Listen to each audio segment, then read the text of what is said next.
இப்போ தேவையில்லாம நடக்கிற பிரச்சனை சீக்கிரமே முடிவுக்கு வந்தா ரொம்பவே நல்லாயிருக்கும் அப்படின்னு நினைக்கிறவங்க, இந்த வீடியோக்கு லைக் போட்டு தெரிவிங்க அன்பு உறவுகளே. ஆல்ரெடி முன்கூட்டியே விஜய் வந்து முடிவு பண்ணிட்டாரு. காவேரி கிட்டயுமே வந்து இத பத்தி பேசினாரு. இப்படி பிரச்சனை போகும்போது, இந்த மாரி டைம்ல வந்து நம்ம ரிஜிஸ்ட்ரேஷன் பண்ண வேணாம். நம்ம ஊருக்கே கிளம்பிர்லாம் அப்படின்னு சொல்லிட்டு, நம்ம காவேரியும் வந்து சரி அப்படின்னு தான் சொல்லியிருந்தாங்க. ஆனா சாரதாம்மா வந்து ரொம்பவே பிடிவாதமா வந்து இருக்கிறாங்க. ரெஜிஸ்ட்ரேஷன் பண்ணிட்டு தான் வந்து இங்கேருந்து கிளம்பணும் அப்படின்னு சொல்லிட்டு, இன்னொரு பக்கம் அந்த ஃபேமிலி வந்து சாப்பிட்டுட்டு இருக்கிறாங்க. அந்த டைமில் வந்து யமுனா அவங்க கிட்ட போயிட்டு பிரச்சனை பண்ணிகிட்டு இருக்கிறாங்க. இவ்வளோ பெரிய பிரச்சனை நடக்குது, நீங்கள் சந்தோஷமாக சாப்பிட்டுட்டு இருக்கிறீங்களா அப்படின்னு தண்ணியை கீழே கொட்டி விட்டதுமே இங்கே கிருஷ்ணா வந்து பயங்கரமாக கோவப்பட்டு, உனக்குலாம் அறிவே கிடையாதா, சாப்பிட்டுட்டு இருக்கோம்ல, கண்ணு தெரியலையா, எதுக்காக இப்படி வந்து தண்ணியை கொட்டி விடுற அப்படின்னு சொல்லிட்டு உடனே யமுனா வந்து பார்த்திங்கன்னா, இங்கே பாரு, யார் வீட்டில் இருந்துக்கிட்டு என்ன யாருக்கு அறிவில்லைன்னு சொல்லிட்டு இருக்கிற, உனக்கு தாண்டா அறிவே கிடையாது, இதோ வந்திருக்கிறீங்களே வெக்கமே இல்லாமல் நடு வீட்டுக்குள்ளே உட்காந்து தின்னுட்டு உட்காந்துருக்குறீங்களே அப்படி இப்படின்னு சொல்லிட்டு யமுனா வந்து அவங்கள ரொம்பவே வந்து கஷ்டப்படுத்துகிறாங்க பேசி. கிருஷ்ணா வந்து பார்த்திங்கன்னா யமுனாவை பிடிச்சி செம்மையாக திட்டுறாங்க. அந்த அம்மா இருந்துக்கிட்டு கிருஷ்ணாவை வந்து அமைதியாக இருக்க தான் சொல்லிட்டு இருக்கிறாங்க. அடுத்து பார்த்திங்கன்னா அந்த இடத்துக்கு வந்து நம்ம நிவின் வராரு. இப்போ என்ன பிரச்சனை, எதுக்காக இப்போது சண்டை போட்டு இருக்கிறீங்க அப்படின்னு கேட்கும்போது யமுனா இருந்துக்கிட்டு அப்படியே வந்து மாற்றி பேசிடுறாங்க.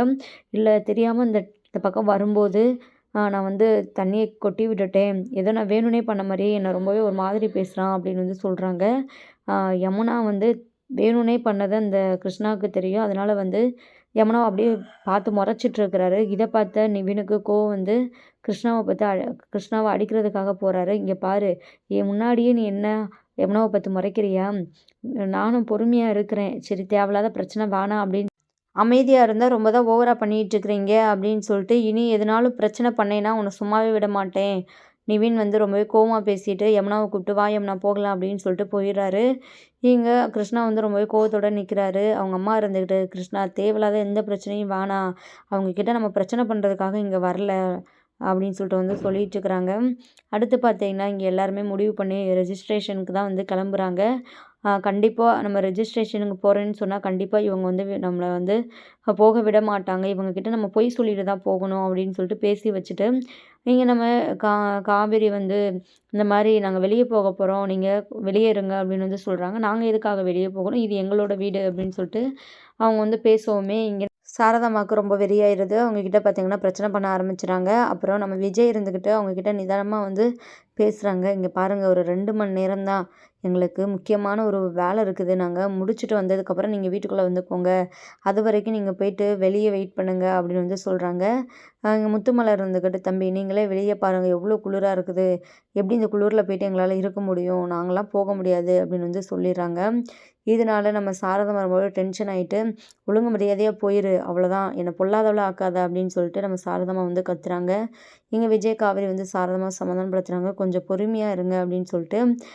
அடுத்து பார்த்தீங்கன்னா இங்கே கிருஷ்ணா இருந்துக்கிட்டு, நீங்கள் இப்போ எங்கே போகிறீங்கன்னு எங்களுக்கு தெரியாதா, நான் இருக்கும்போது உங்களால் எதுவுமே பண்ண முடியாது, இப்போ நீங்கள் வீட்டை வந்து ரெஜிஸ்ட்ரேஷன் தானே பண்ண போகிறீங்க, அதாவது உங்களுக்குள்ளேயே வந்து நீங்கள் இது பண்ணிக்க போகிறீங்க, மாற்றிக்க போகிறீங்க, அப்போ தானே எங்களால் எதுவுமே பண்ண முடியாது, எந்த ஒரு பிரச்சனையும் பண்ண முடியாது அப்படின்னு சொல்லிட்டு தானே பிளான் பண்ணி எல்லாமும் பண்ணுறீங்க, எல்லாமும் எனக்கு தெரியும், உங்களால் எதுவுமே பண்ண முடியாது அப்படின்னு சொல்லிட்டு கிருஷ்ணா வந்து சொல்கிறாங்க.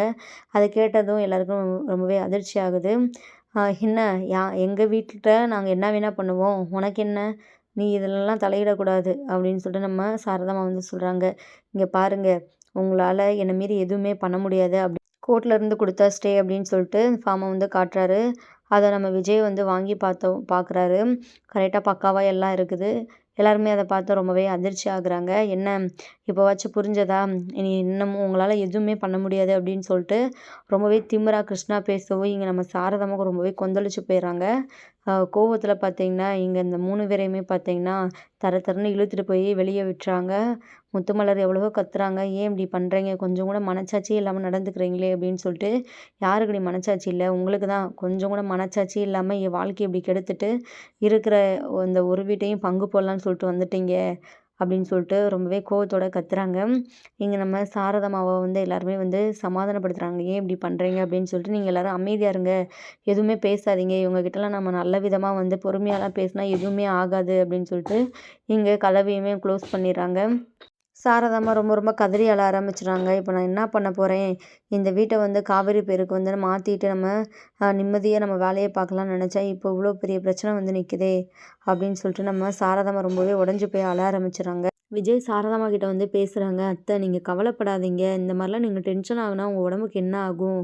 அப்படின்னு சொல்லிட்டு வந்து சொல்றாங்க. அது மட்டும் இல்லாம, இப்போ நடந்துட்டுருக்க பிரச்சனை டைம்ல நம்ம வந்து வீடெல்லாம் வந்து மாத்திக்க வேணாம்.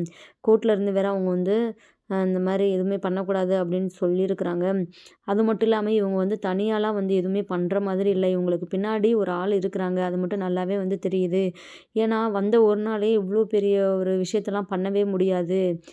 எனக்கு ஏதோ டவுட்டா தான் இருக்குது. நம்ம வந்து வெயிட் பண்ணி எதுனாலும் பண்ணிக்கலாம். நீங்க வந்து கொஞ்சம் பொறுமையா இருங்க அப்படின்னு சொல்லிட்டு நம்ம விஜய் இருந்து கூட சொல்றாங்க. ஆல்ரெடி வந்து பசுபதி மேல வந்து சந்தேகம் இருந்துச்சு. இப்போ வந்து ரொம்பவே வந்து கிளியர் ஆயிருச்சு எல்லாருக்குமே. கண்டிப்பா இந்த ஊர்ல வந்து அவங்களுக்கு யாருமே ஹெல்ப் பண்ணாம இவங்க இவ்வளோ தூரத்துக்கு பண்ண முடியாது. அது மட்டும் இல்லாம நம்ம வீடு விற்க போற டைம்ல வந்து இவங்கள கரெக்ட்டா இன்ஃபார்ம் பண்ணி வர வச்சிருக்கிறாங்க. இது யாரோட வேலையா இருக்கும்? அந்த பசுபதியோட வேலையா தான் இருக்கும் அப்படின்னு சொல்லிட்டு எல்லாருமே வந்து பேசிட்டு இருக்கிறாங்க. சரி இப்போதைக்கு நம்ம இங்கேருந்து எதுவுமே பண்ண வேணாம். ஆ கோர்ட்லேருந்து என்ன வீட விற்கக்கூடாது, எதுவும் செய்யக்கூடாதுன்னு தானே சொல்லியிருக்கிறாங்க. அவங்கள இந்த வீட்ல ஒண்ணும் தங்க சொல்லலைல. நம்ம வந்து வீட லாக் பண்ணிட்டு நம்ம நம்ம ஊருக்கு கிளம்பிரலாம் அப்படின்னு சொல்லிட்டு எல்லாருமே வந்து சென்னைக்கு கிளம்பிர்றாங்க. அந்த ஃபேமிலிக்கு வந்து என்ன பண்ணுறதுன்னே தெரியல. வெளியவே உட்காந்து கிடக்காங்க. அங்கேயே போயிட்டுமே பார்த்தீங்கன்னா, சாரதாம்மா வந்து ரொம்பவே வந்து ஒரு மாரி ஃபீல் பண்ணிட்டு தான் இருக்கிறாங்க. இங்க விஜய், காவேரி எல்லாரையுமே அனுப்பிச்சு விட்றாங்க. "நீங்க இங்கேயே இருந்தா வந்து சரி வராது. போயிட்டு ரெஸ்ட் எடுங்க" அப்படின்னு சொல்லிட்டு அவங்கள அனுப்பிச்சு விட்றாங்க. அவங்கலாம் போயிர்றாங்க. இங்க நம்ம சாரதாம்மா பார்த்தீங்கன்னா, நடந்த விஷயங்கள நெனச்சு நெனச்சு பார்த்தீங்கன்னா, இங்க பாட்டி மேல மொத்த கோவத்தையுமே காட்டுறாங்க. பாட்டிய திட்டுறதும், அப்புறம் இங்க இருக்கிற சந்தான ஃபோட்டோ வந்து தூக்கி வீசி எறியறது, அந்த மாரிலாம் பண்றாங்க. பாட்டிக்கு அது ரொம்பவே கஷ்டமா இருக்குது. "ஏன் சாரதா இப்படிலாம் பண்ணிட்டுருக்குற?" அப்படின்னு சொல்லிட்டு வந்து கேட்கவும், நம்ம சாரதா வந்து பாட்டிய பிடிச்சு வெளுத்து வாங்குறாங்க. "என்ன பண்ற நான்? என்ன உங்க பையன இனியும் நான் வந்து சாமி போல நெனச்சு அவருக்கு வந்து நான் ஆரத்திலாம் வந்து காட்டணுமா? இனி வந்து உங்க பையன் குப்பைக்கு சமம். என்ன குப்பை தான் என்ன பொறுத்தளவு. நான் அவர சாமி போல தான் மனசுல வச்சிருந்தேன் இப்போ வரைக்குமே. ஆனா எப்போ இவ்ளோ பெரிய ஒரு நம்பிக்கை துரோகத்த பண்ணாரோ, இதுக்கப்புறம் போயிட்டு இவர நான் வந்து சும்மா கூட நெனைக்கவே மாட்டேன். எனக்கு ரொம்பவே அசிங்கமா, அருவருப்பா இருக்குது. உங்க பையன் பண்ண வேலைக்கு. ஆ அது இனி வந்து நீங்க உங்க பையனுக்காக இப்படிலாம் வந்து பேசுனீங்கன்னா, அவ்வளோதான் நடக்கிறது வேற." அப்படின்னு வந்து சொல்றாங்க. எங்க பாட்டி வந்து ரொம்பவே அழ ஆரம்பிச்சுறாங்க. ரொம்பவே கஷ்டமா இருக்குது. அந்த ஃபோட்டோவ எடுத்து பார்த்தீங்கன்னா, பாட்டி ரொம்பவே ஃபீல் பண்ணிட்டுருக்குறாங்க. நெக்ஸ்ட்டு பார்த்தீங்கன்னா, இங்க அந்த ஃபேமிலிய தான் காட்டுறாங்க. ஆ இப்ப என்ன பண்றது? இப்படி பண்ணிட்டு போயிட்டாங்களே அப்படின்னு சொல்லிட்டு முத்துமலர் இருந்துகிட்டு சொல்றாங்க. என்ன பண்றதுன்னா, நம்ம இதுவரைக்கும் நம்மளே வந்து எல்லாமும் யோசிச்சா பண்ணிட்டுருந்தோம். நமக்கு ஹெல்ப் பண்றதுக்கு என்ன இருக்கிறார்ல, அப்புறம் என்ன? அப்படின்னு சொல்லிட்டு சொல்லும்போது கரெக்ட்டா பசுபதி வந்து நிக்கிறாரு. பசுபதி கிட்ட வந்து முத்துமலர் வந்து பேசுறாங்க. நீங்க சொன்ன மாரி தான் எல்லாமும் பண்ணோம். இப்ப பாருங்க, இப்போ வந்து நாங்க திருப்பி ரோட்டுக்கு தான் வந்து நிக்கிறோம். எப்படினாலும் நாங்க வீட வாங்கிரணும். பங்கு எங்களுக்கு கிடைக்கும் அப்படின்னு சொல்லிட்டு தான் நீங்க சொன்னத கேட்டு நாங்க வந்து நம்பி வந்தோம். இல்லைன்னா நாங்க வந்து இவ்வளோ தூரம் வந்திருக்கவே மாட்டோம். பேசாம அங்கேயே இருந்திருப்போம். இப்ப எங்களுக்கு என்ன வழின்னே தெரியல. அந்த சாரதா அக்கா வந்து ஒரே முடிவுல இருக்கிறாங்க. என்ன நடந்தாலுமே வந்து அவங்க அந்த வீட்ட எங்களுக்கு கொஞ்சம் விட்டே தர முடியாது. எந்த ஒரு பங்கும் தர முடியாது அப்படின்னு சொல்லிட்டு தான் இருக்கிறாங்க. நீங்க தான் இப்போ எங்களுக்கு எதனாலும் ஒரு உதவி பண்ணணும் அப்படின்னு வந்து சொல்றாங்க. உடனே பசுபதி இருந்துட்டு, "நான் இருக்கும்போது நீங்க எதுக்காக கவலைப்படுறீங்க? அ அவங்களுக்கு மனசாட்சின்னு இருந்தா உங்கள பாவம் பார்த்து இந்த வீட்ல தங்கையாச்சும் வச்சுட்டு போயிருப்பாங்க. இப்படி கதவ மூடிட்டு உங்கள வந்து இந்த மாரிலாம் வந்து கஷ்டப்படுத்திட்டு போயிருக்க மாட்டாங்க. தங்கச்சி நீதாம்மா வந்து சாரதா வந்து ஃபீல் பண்ணுவா, அவங்களோட பசங்க ஃபீல் பண்ணுவாங்க அப்படின்னு சொல்லிட்டு நினைக்கிற. ஆனா அவங்க கொஞ்சம் கூட வந்து எதுவுமே வந்து பாவம் புண்ணியம் கூட பார்க்குறதில்ல. நீ வந்து கொஞ்சம் டெரரா பண்ணா தான் சரியா இருக்கும். நான் சொல்ற மாரி பண்ணுங்க. இந்தாங்க சென்னையில வந்து அவங்க வீட்டோட அட்ரஸ் இருக்குது. அ இந்த அட்ரஸ்க்கு போயிட்டு அங்கே என்ன பண்ணணுமோ பண்ணுங்க. நல்லாவே பிரச்சனை பண்ணுங்க. நிம்மதியாவே இருக்கக்கூடாது. உங்கள நிம்மதி இல்லாம அலைய விடுறாங்கள்ல, அதே மாதிரி நீங்களுமே பண்ணணும். அப்பதான் உங்களுக்கு வந்து சரியான பாடம் கத்து தந்த மாரி இருக்கும்."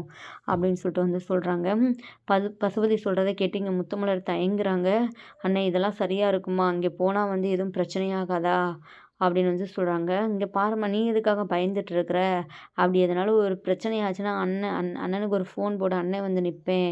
அத எப்படி மூவ் பண்ணணுமோ நான் பண்ணிக்கிறேன். நீ ஒண்ணும் கவலைப்படாத.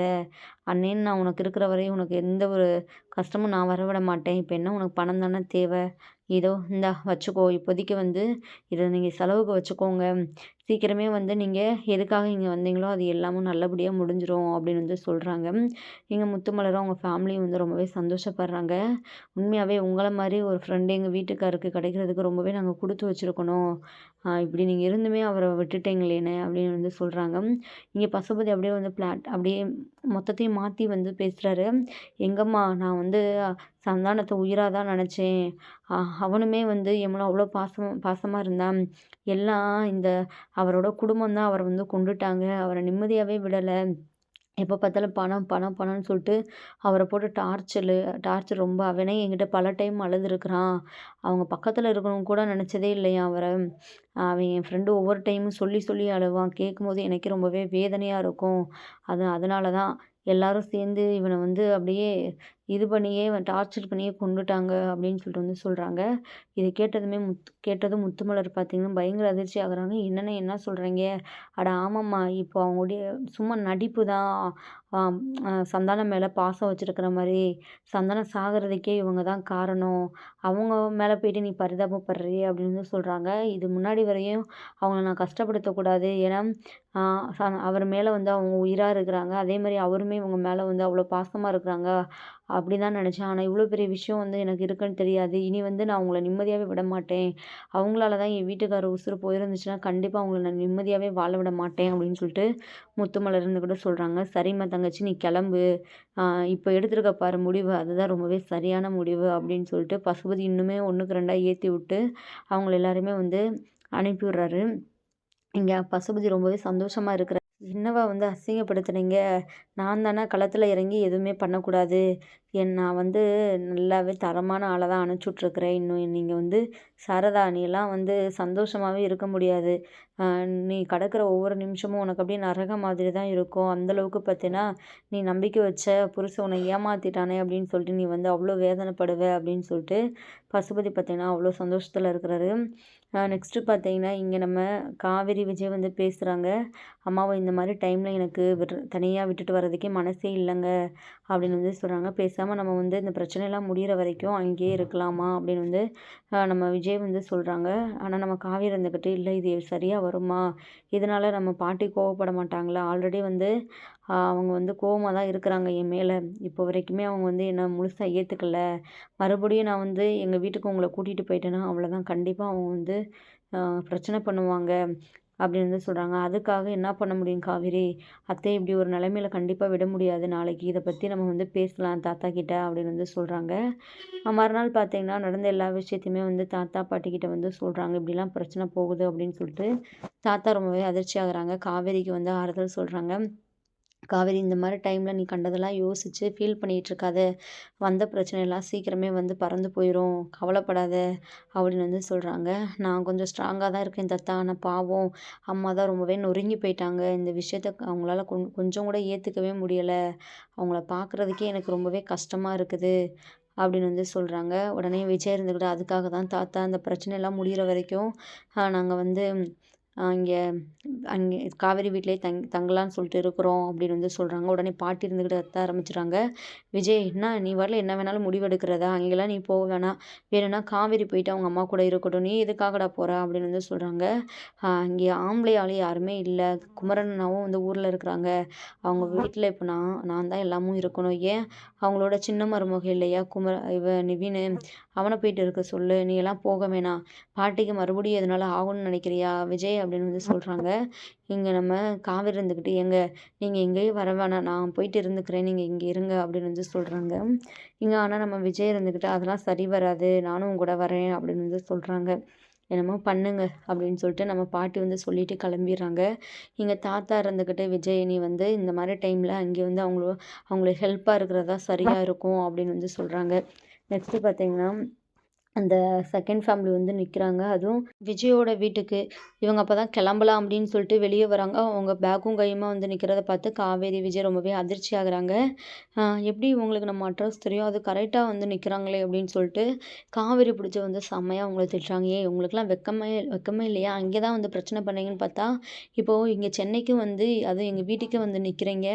என்ன தைரியம் உங்களுக்கு?" அப்படின்னு வந்து சொல்றாங்க. "ஆமா வரதான் செய்வோம். எங்களோட வீட்டை நீங்கள் வாட்டில் மூடிட்டு வந்துட்டா நான் அங்கே போயிட்டு எங்கே தங்குறது, என்ன பண்ணுறது அப்படின்னு சொல்லிட்டு வந்து கேட்குறாங்க. நீங்கள் எங்கேயோ போங்க, எங்களுக்கு எந்த பிரச்சனையும் இல்லை சரிங்களா அப்படின்னு சொல்லிட்டு நம்ம காவேரி இருந்துக்கிட்டு சொல்கிறாங்க. சரி எங்கள் வீட்டு அட்ரஸ் எப்படி உங்களுக்கு சரியாக தெரியும்? உங்கள் பின்னாடி யாரோ ஒருத்தர் இருக்கிறாங்க, யாருன்னு தான் தெரியலை, சீக்கிரமே கண்டுபிடிக்கிறோம் அப்படின்னு வந்து சொல்கிறாங்க. நீங்கள் பாருங்கள், அக்கம் பக்கத்தில் நாங்கள் வந்து விசாரித்தோம், அப்போ தான் ஒருத்தவங்க வந்து நீங்கள் இங்கே இருக்கிறீங்க அப்படின்னு சொல்லிட்டு அட்ரஸை கொடுத்தாங்க அப்படின்னு வந்து சொல்கிறாங்க. ஓ அப்படியா, நீங்கள் சொல்கிற கதையெல்லாம் நல்லா இருக்குது, இது ரொம்ப நாளாக நீடிக்காது அப்படின்னு சொல்லிட்டு நம்ம காவேரி வந்து சொல்கிறாங்க. கிளம்புங்க கிளம்புங்க, தேவையில்லாமல் இங்கே வந்து நின்று வந்து அப்புறம் போலீஸில் பிடிச்சி தர மாதிரி ஆயிரும் அப்படின்னு சொல்லிட்டு நம்ம விஜய் காவேரி வந்து கிளம்புறாங்க. அவங்க பின்னாடியே பார்த்தீங்கன்னா அந்த ஃபேமிலி வந்து சாரதாம்மா வீட்லேயுமே வந்து நிற்கிறாங்க. சாரதாம்மா அவங்கள பார்த்து ரொம்பவே டென்ஷன் ஆகிட்டு அவங்க கூட ரொம்பவே சண்டை போடுறாங்க. நீங்கள் என்ன தான் வந்து இது பண்ணாலுமே நாங்கள் இங்கேருந்து போகமாட்டோம், இங்கே தான் இருப்போம், எங்களுக்கு வந்து இதனால் செய்யுங்க, எங்கள் பங்கை கொடுத்தா தான் நாங்கள் வந்து உங்களை டிஸ்டர்ப் பண்ணாமல் இருப்போம் அப்படின்னு சொல்லிட்டு வந்து சொல்கிறாங்க. இங்கே சாரதாம்மாவுக்கு என்ன பண்ணுறதுனே தெரியல, ரொம்பவே கோவத்தில் நிற்கிறாங்க.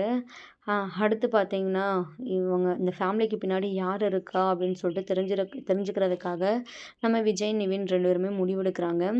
அந்த முத்துமலரோட பசங்களை 2 பேருமே சிந்து அண்டு கிருஷ்ணாவை வந்து கடத்தி வச்சுட்டு இங்கே முத்துமலர்கிட்ட வந்து இது பண்ணுறாங்க. உண்மையை நீங்கள் சொன்னால் உங்கள் பிள்ளைங்களை நாங்கள் எதுவுமே பண்ண மாட்டோம், ஏன்னா நீங்கள் வந்து தனியாலாம் இப்படி எதுவுமே பண்ணலை அப்படின்னு சொல்லிட்டு முத்துமலர்கிட்ட கேட்கும்போது எல்லாத்தையுமே வந்து உண்மையை சொல்லிடுறாங்க. நாங்களாக வரல, இதுக்கு பின்னாடி வந்து பசுபதி அண்ணா தான் இருக்கிறாரு, அவர் தான் எங்களை வந்து கால் பண்ணி விஷயத்த சொல்லி வர வச்சாரு அப்படி நடந்த எல்லா உண்மையுமே வந்து சொல்லிடுறாங்க. நெக்ஸ்ட்டு பார்த்தீங்கன்னா நம்ம விஜய் நிவின் 2 பேருமே பயங்கர கோவத்தோட பசுபதியை வெளுத்து வாங்கி போலீஸ்லேயுமே வந்து பிடிச்சி தந்துடுறாங்க. அடுத்தடுத்து இன்னுமே பார்த்தீங்கன்னா பல ட்விஸ்டான விஷயங்கள்லாம் நடக்க போகுதுங்க. நம்ம வெயிட் பண்ணி பார்க்கலாம். தேங்க்யூ ஃபார் வாட்சிங்.